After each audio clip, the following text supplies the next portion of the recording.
E os eleitores de Minas Gerais escolheram os 77 deputados que vão representá-los na Assembleia Legislativa. Entre os eleitos, 52 disputaram a reeleição e 25 são novatos. A gente conversa sobre essa composição da Assembleia Legislativa com o Hudson Fernandes. Do norte de Minas, a bancada da região continuou com 6 deputados, né, Hudson? Boa tarde. É sim, viu, Thiago? Boa tarde para você, boa tarde para todo mundo.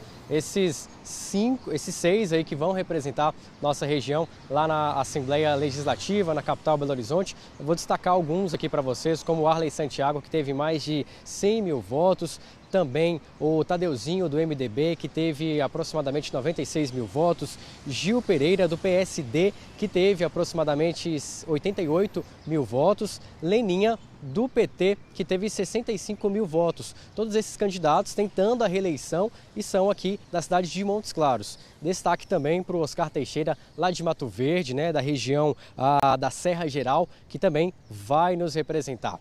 Que todos eles façam um bom mandato. Eu estou aqui com o Roberto Nascimento, ele que é cientista político. Como é que o senhor está analisando todo esse cenário aqui em nossa região? Boa tarde.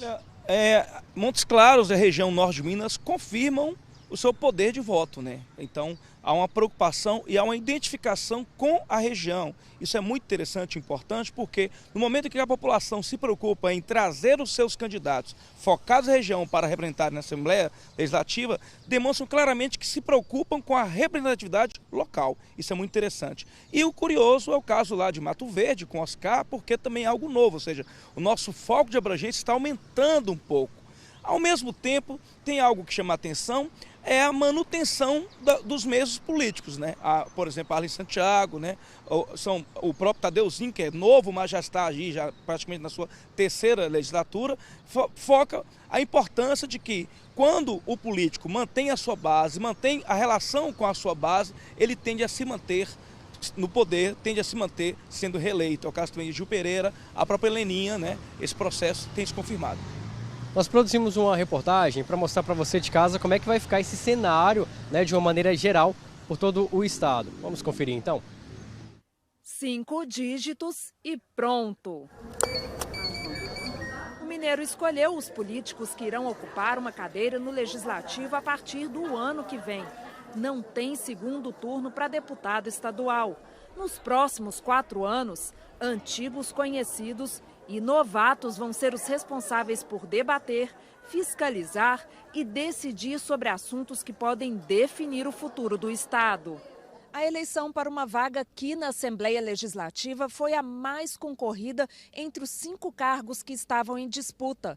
De acordo com o Tribunal Regional Eleitoral, 1.382 candidatos se registraram para o pleito.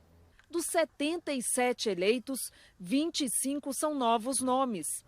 Dos 65 deputados que tentaram a reeleição, 52 voltam para a Assembleia para mais um mandato, uma renovação de 32%. Em 2018, o índice foi maior, com 43% de mudança. Pela primeira vez, 15 mulheres vão ocupar o cargo simultaneamente, um recorde. Esse resultado vai mudar a balança de poder da casa. 3 dos 4 partidos que tinham as maiores bancadas perderam representantes, enquanto a participação dos menores cresceu. PT, MDB, PSDB e União, partido que surgiu da fusão do PSL e do DEM, tinham juntos em 2018 31 deputados. A partir do ano que vem, terão 18. O PT tinha 10 deputados e agora tem 12. Já o PL subiu de 2 para 9. Bruno Engler, do partido, foi o deputado mais bem votado, com 637.412 votos. A bancada do PSD também cresceu de 4 para 9. O PP tinha um deputado e foi para 6. O PV diminuiu de 5 para 4 representantes. O Republicanos manteve 3 deputados.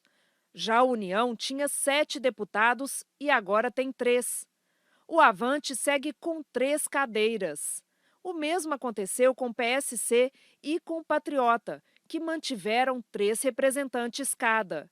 O PMN não tinha nenhum deputado e conquistou 3 cadeiras. O Cidadania tinha 1 deputado e foi para 3. O Novo perdeu uma vaga na Assembleia. Tinha 3 e agora tem 2.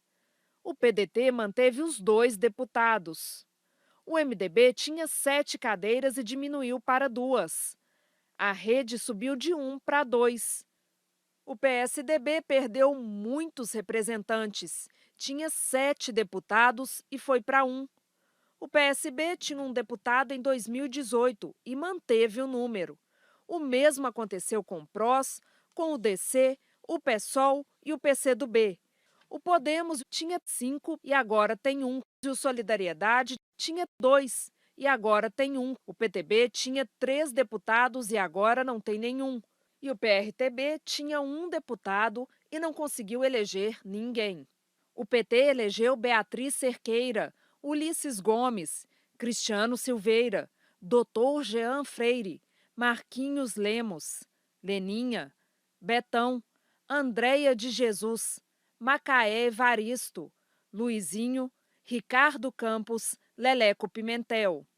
Pelo PL, Bruno Engler, Antônio Carlos Arantes, Sargento Rodrigues, Coronel Sandro, Delegada Sheila, Caporeso, Gustavo Santana, Ale Portela, Coronel Henrique. O PSD terá Cássio Soares, Leandro Genaro, Tito Torres, Gil Pereira, Delegado Cristiano Xavier, Duarte, Doutor Wilson Batista, Douglas Melo e Rafael Martins como representantes. Já o PP elegeu Zé Guilherme, Vitório Júnior, Nayara Rocha, Oscar Teixeira, Adriano Alvarenga, Chiara Biondini. O PV, Mário Henrique Caixa, Lohana, Professor Cleiton e Betinho Pinto Coelho. Pelo Republicanos foram reeleitos Mauro Tramonte, Carlos Henrique e Charles Santos. União terá Ione Pinheiro, Arnaldo Silva e Rodrigo Lopes.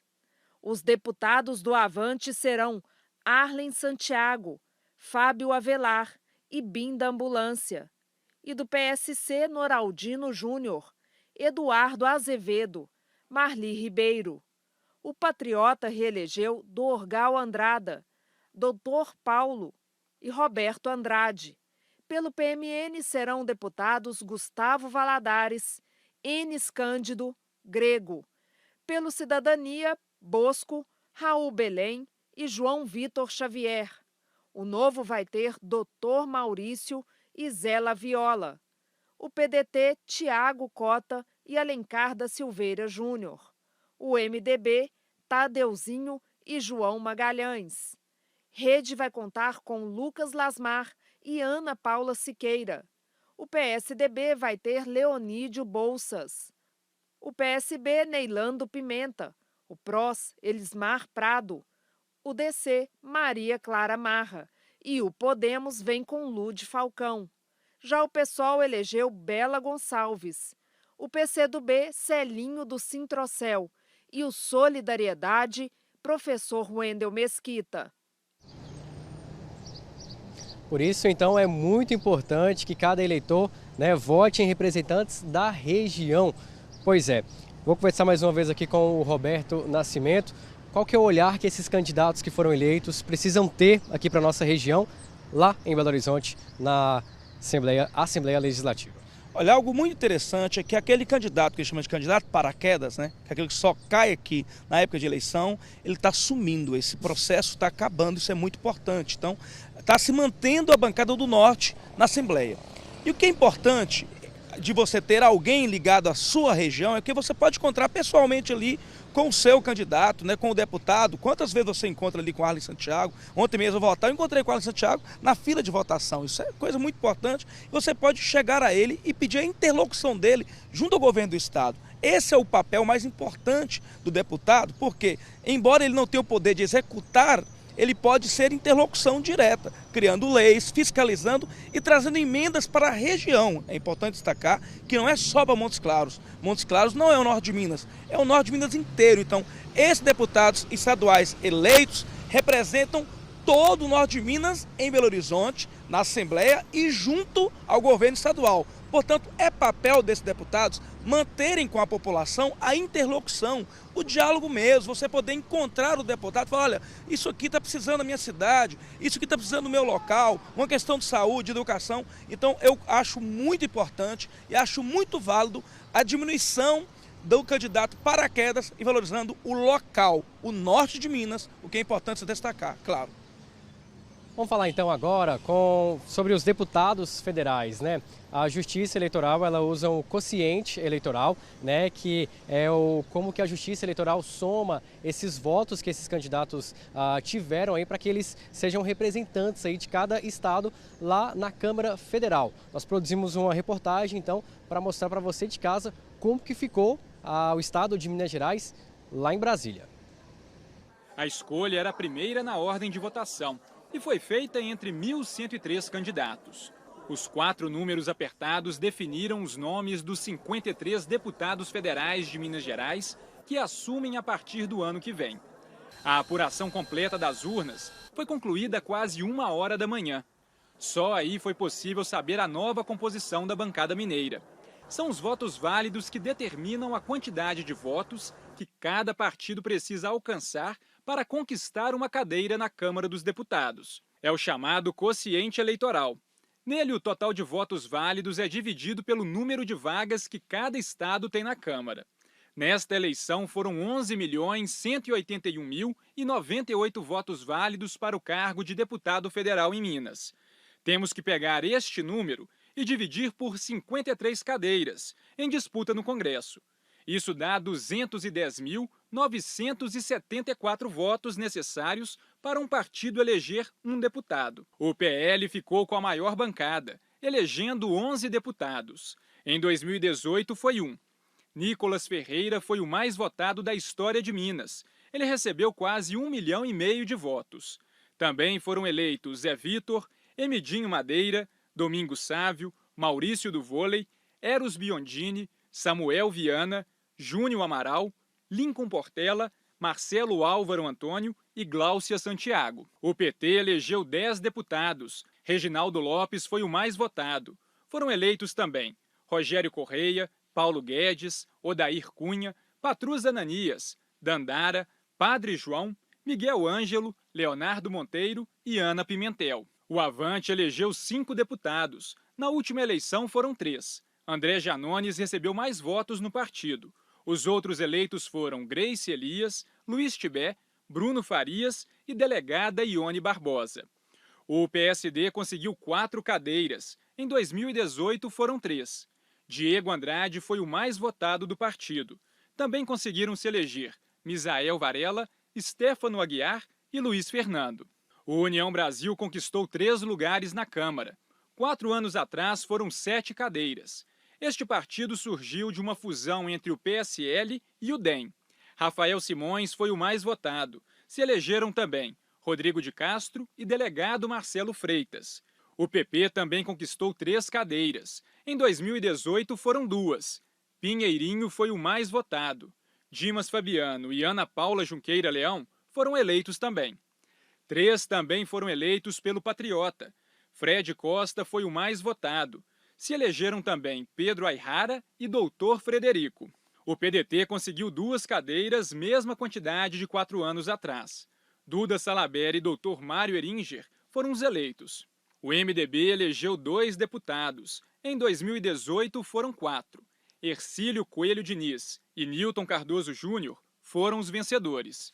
O Republicanos, antigo PRB, também conseguiu 2 vagas, mesma quantidade das últimas eleições. Gilberto Abramo e Lafayette Andrada foram os eleitos. O Podemos conseguiu 2 cadeiras. Na eleição passada foi apenas uma. Igor Timo e Nelly Aquino serão os representantes. O PSDB pegou 2 vagas. Em 2018 foram 5. Se elegeram Paulo Abiakel e Aécio Neves.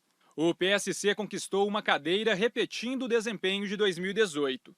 Euclides Petersen foi o eleito agora. O PSOL conseguiu eleger uma deputada, mesma quantidade de 2018. Célia Chacriabá foi a vencedora. O PROS elegeu um deputado. Em 2018 foram 2. Wellington Prado foi eleito. O Solidariedade também ficou com uma cadeira na Câmara, mesmo número de 2018. Zé Silva é o representante do partido. A taxa de renovação da bancada mineira na Câmara Federal foi de 30%. Isso significa que são 16 novos deputados em comparação com a lista de eleitos em 2018. Esse é o cenário dos deputados federais de Minas Gerais lá em Brasília. A gente destaca aqui também, né, Roberto, uma deputada nova na eleição. Qual que é o olhar que a gente pode ter dela, né, que tem uma representação muito diferente também? Olha, a gente está falando aqui da eleição de Célia Chacriabá, né? Isso é um fenômeno histórico e simbólico, muito importante, porque ela, além de ser mulher, é uma mulher indígena. Pela primeira vez, Minas Gerais tem uma mulher indígena representando o norte de Minas e Minas também lá na Câmara. Isso é muito importante porque em outras entrevistas aqui, matérias que a gente fez na InterTV, nós falamos muito sobre identidade na política, né? O poder do voto identitário. E esse é um voto identitário porque você tem uma minoria, que é um povo originário, nesse caso o povo indígena, e uma mulher.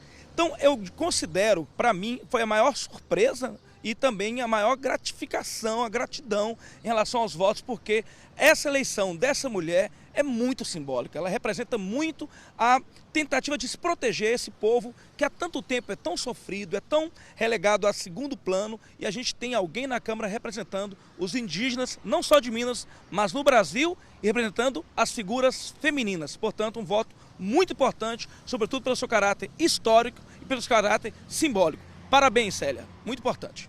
Roberto, vamos falar de abstenções, né, aqui em nossa cidade. Montes Claros, né, teve aproximadamente aí 20%, né, de pessoas que não foram votar. O que aconteceu com essas pessoas? O que fizeram que eles não foram votar? Depois da empolgação vem a água fria, né? A gente fica muito empolgado com a eleição da Célia pelo caráter histórico simbólico, mas vem a tristeza pela abstenção, porque esse é um fenômeno que está só crescendo. Na verdade, o Brasil está tendo uma crescente a cada nova eleição da abstenção, ou seja, as pessoas estão cada vez menos preocupadas em participar da política, que é uma participação muito simples, ir ali, ficar na fila e votar. 20% é um número muito grande. Isso, para mim, é a questão mais preocupante hoje para o Brasil, que é a questão da cidadania.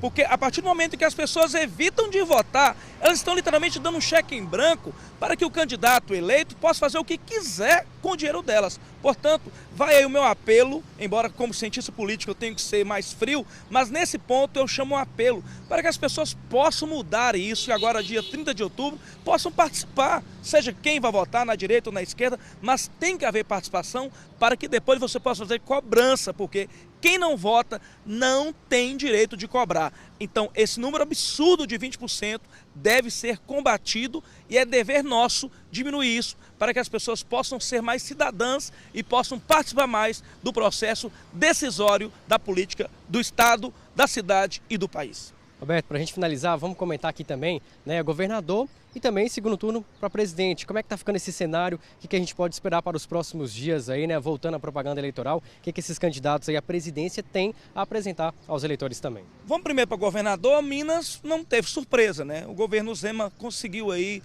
trabalhar bem com a gestão econômica, né? As questões, claro que há críticas e houve, mas houve antecipação. Minas Gerais tem essa tendência de antecipá-lo tudo logo e resolver, e está resolvido o primeiro turno, Zema eleito, e vai dar continuidade ao governo que ele vinha fazendo. Agora, no plano nacional, a gente tem, né, o grande mote aí, o que se vai acontecer, porque as pesquisas demonstraram uma assertividade nos números totais.